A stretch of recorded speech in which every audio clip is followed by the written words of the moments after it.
Hello everyone. This is a good point in the semester for me to show you an example of a real student essay. It's an argumentative essay that earned an A grade. I'm going to show you first my overall comments, which you see on the screen, and then kind of walk you through the major points of this essay.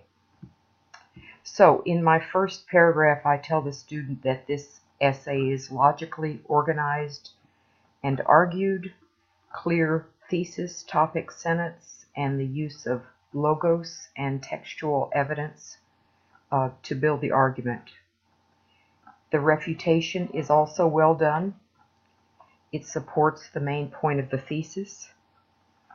And my next comment is about language. I have corrected in the paper that you have for your weekly reading assignment, I have corrected all the language errors.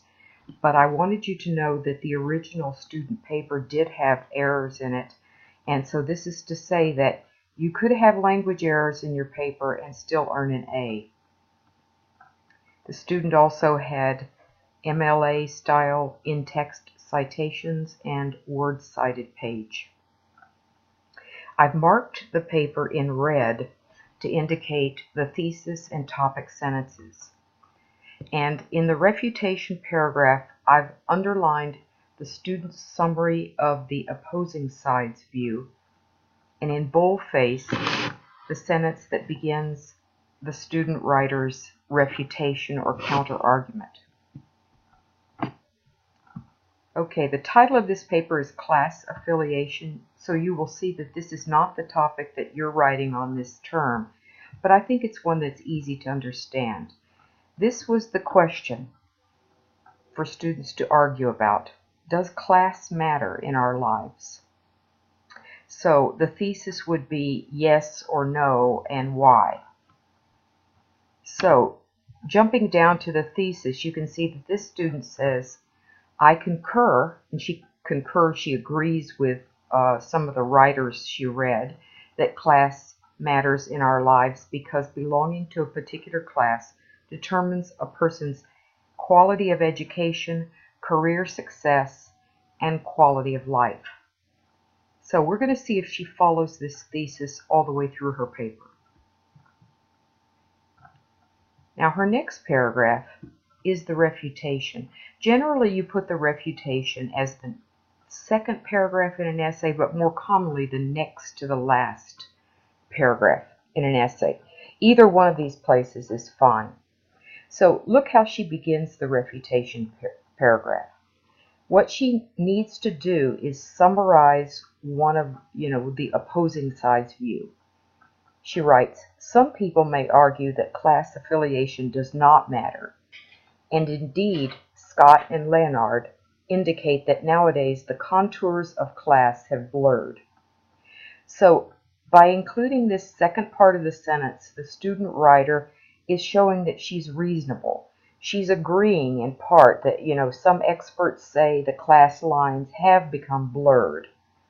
And all the underlined next part is her explaining what the opposing side's view is. So it's not just enough to give one sentence to state what the opposing side's view is. You have to explain it. Then the boldface sentence indicates where the writer is starting her counter-argument or refutation. So previously she's said that the other side thinks that the contours of class have blurred. You can't tell whether a person is rich or poor because everybody's wearing designer clothes and driving expensive cars, etc. And here's her counter-argument. However, maintaining status possessions like designer clothes and expensive cars requires determination and work.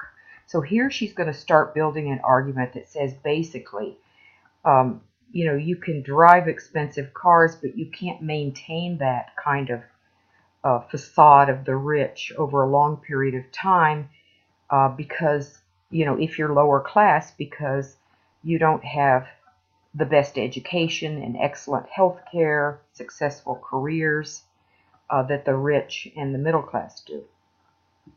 So you have a copy of this paper. You can read it in greater detail, but this is a very strong refutation paragraph. Now begins her argument. In the first place, class affiliation determines the level and quality of one's education. You remember from the thesis statement that she says education is one of the things that differentiates different classes. So her whole paragraph is about how the writers that she's read in articles say that success in school remains linked tightly to class. Her second point in the next body paragraph begins with this topic sentence. Secondly, the social class affects careers. And again, she's going to cite readings, and she's going to argue that a person's social class will determine, and basically it's social class and then education determine what kind of career you can get. For example, she says the family dynasties of doctors, politicians, and other representatives of the rich class occur much less frequently among lower income people. And her final argument point begins with this topic sentence. In addition, usually the social class of a person determines the image and the quality of his or her life. So this whole paragraph is all about the kind of sports that people play depending on their class, and the kind of the level of medical care they get, which is class dependent. Her conclusion paragraph is relatively short. She's done two things, and I've marked these in red. She's reiterated the thesis statement belonging to a particular social class plays an important role in the lives of most people, and she's also reiterated the three main points that she used to support this position, that education, career, and quality of life differ depending on your social class. So I hope that you will take time to read this essay and that it can inform your paper. Thank you.